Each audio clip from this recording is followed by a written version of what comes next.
How to create all kinds of interesting circular designs very quickly using the new spiral tool.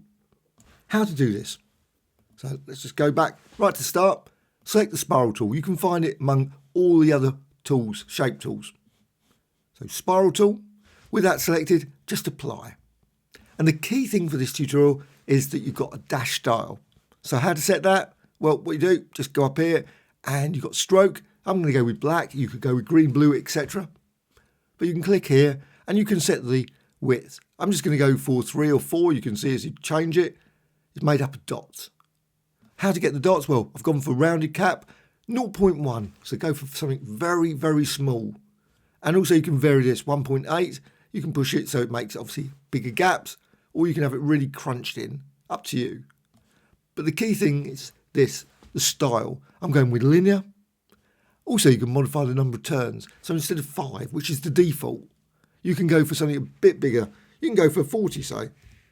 Something like that. Or 50. The slider will only take you up to about 20. So 50. And so on. But you can also modify this, the arc angle.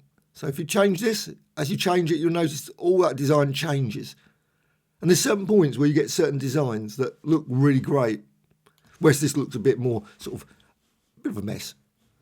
Also, inner radius, you can change that. And this is the key thing. So you can go for something like that, which is very, very obviously small. But you've got this lovely design. And again, you can change this arc angle. So just change it, and sometimes it doesn't look much. But then certain points, it will hit, and you think, yes, that looks really, really nice. Or maybe not. And then you get maybe that sort of effect as well. There's a lot of different designs you can create just by modifying this arc angle. But also you can change this again. Let's just change it, push this up. And as you change it again, you'll notice that it sort of gets more, well, still got some nice ripple designs in there. You can change the arc angle and push it down, or you can go the other way. And again, at certain points, it will just look exactly right.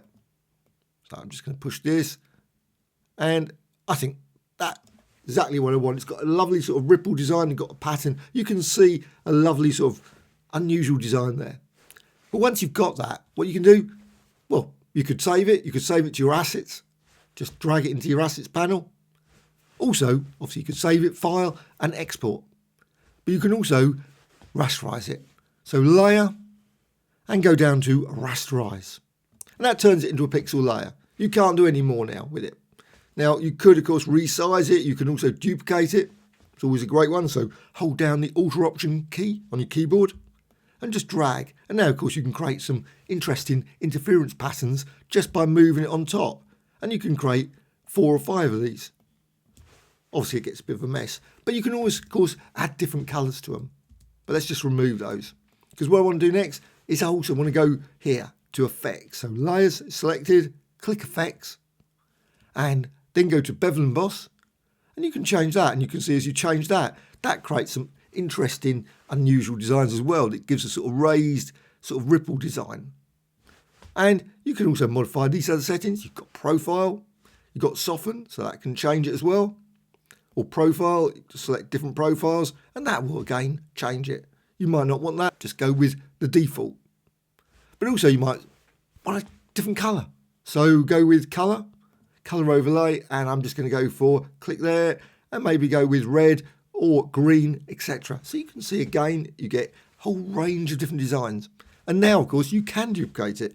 Hold down the Alt Option key, and then with that one selected, click Effects, go to Colour Overlay, and maybe click there and go for a different colour. So click Close, and then you can see you can create some very interesting sort of, and you can, of course, create multiple copies again. Another option is once you've got this design, just apply filters to it.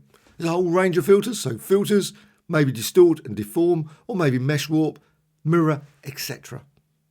Hope you found this tutorial of interest. Any questions, please let me know in the comments below. A like or dislike, always appreciated. Also, lots and lots of videos on Photoshop, Affinity Photo, Affinity Designer, and many others, so please subscribe to the channel. Bye.